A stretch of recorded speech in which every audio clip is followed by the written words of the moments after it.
Hello, this is William Allen with my Module 11 case study for EDL 856, a study looking at the role of parent organizations in schools.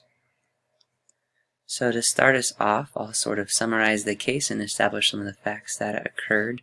So who was involved in this case? It is myself, the principal, the PTA, who was nationally associated but dissolved, the new parents organization that has formed in place of the PTA, and the president of this association, who is a young attorney. Where and when did it occur? So, as principal, my first concerns occurred last spring when there was discussion that parents were not involved enough in the school, and their language I didn't really understand it, so I was a little worried then. And then on Thursday, the plan was to discuss with the association and the representatives our back-to-school program, kind of a routine thing. But what actually occurred, so after laying out what had been done previously for the back-to-school program to the association, myself as principal was sort of blindsided by new objectives of the group. So they had already met before, they had planned out what they were going to say, so the president voiced on behalf of the rest of the committee the desire to be more involved with the school. They had met and established committees to address things like discipline, curriculum, teacher performance, and the overall school performance and evaluation. So my goal as a principal, after kind of being bombarded with this or approached with this, was to find a solution that satisfies their desire to become more involved while maintaining legal grounds and setting boundaries. So next off, looking at any legal or ethical issues. So looking at the question of was there any harm done in this incident, I would say that no real harm has occurred yet, but the potential is definitely there if this situation is mishandled. Were any laws broken? Again, not yet, but the potential is definitely there, mainly with the issue of privacy. So looking at FERPA and the rights of students, so things like disciplinary actions and academic information, just a lot of information that this parents association has not the access to, nor should they.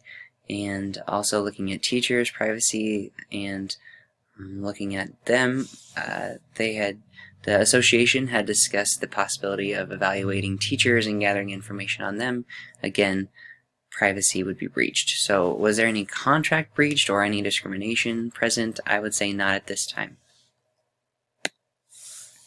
So to kind of put it all together, so I myself as a principal need to respond to these requests in a manner that maintains legal and ethical compliance for our school, but also satisfies the desires of the association to be more involved with the school.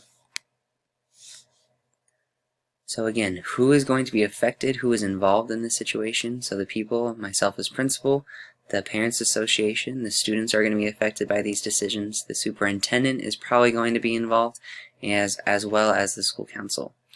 Where is this taking place and where is it going to affect? So again, the school, the students and teachers within the school, and a lot of it's going to take place at the school after hours in these meetings that are going to be taking place. What is at stake in the program, or what is being discussed? So the curriculum was something that was brought up, the disciplinary measures that we're taking as a school, and the students and teachers again are going to be the ones that are primarily affected by these decisions. So to take a look at all the information and prioritize it, so again, asking some questions. Is there any damage that could be done? I would say absolutely there's damage that could be done. The relationships with parents and families could be damaged or even lost if this situation is mishandled, and the students could suffer because of how it's handled. Some of the stakeholders again involved, the Parents Association, the students, teachers, the principal, and the school as a whole are going to be affected by the outcome of this decision. Can a decision be made based off of the information? I believe one must be made, though other parties should be consulted first before any definitive action is taken. So looking at some possible options to address this situation at hand, some possible consequences that may follow. So option one, kind of the most drastic one, would be to ignore the situation or to take no action. So kind of nip it in the bud, ignore the request of the Parents Association, simply deny their request to become more involved, and to kind of stamp it out where it is.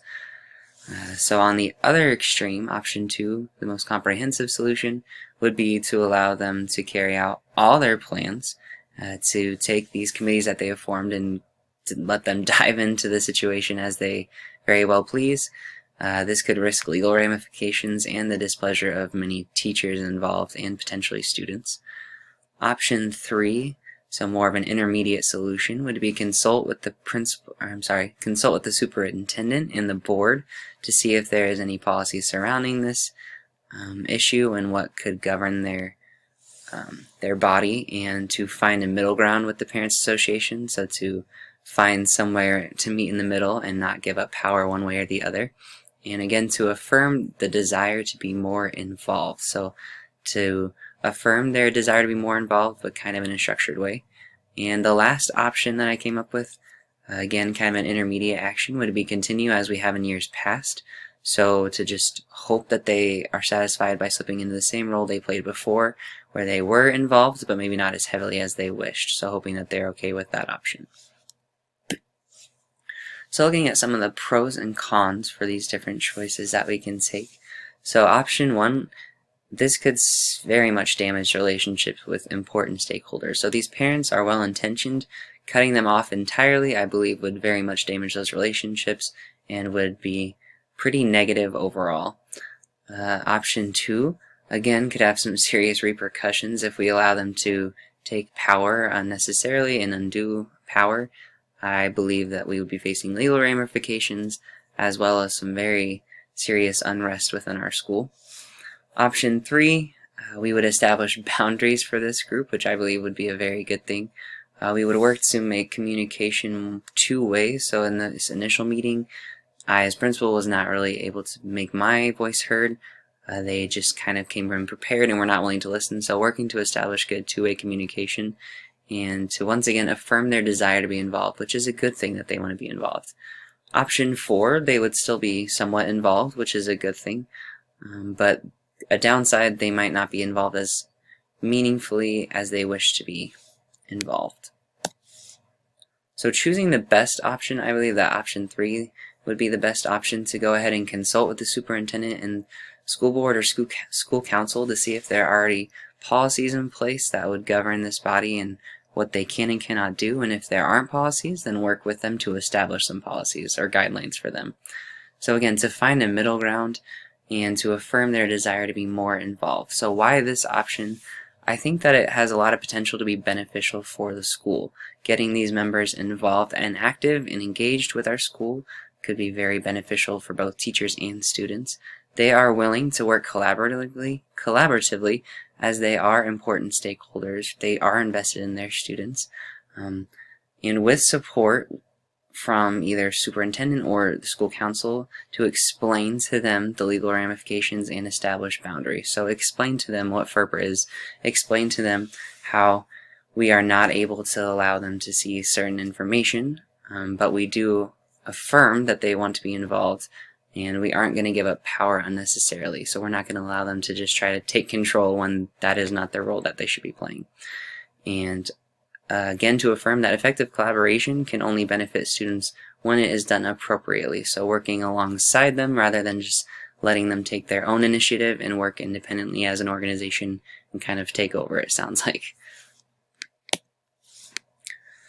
So imagining implementing this decision, so my first step would again be to affirm their initiative to take on more responsibility and affirm your desire to work alongside them. So I myself as a principal want to work with them and work with other organizations so that we can get them the kind of involvement that they are seeking while maintaining boundaries.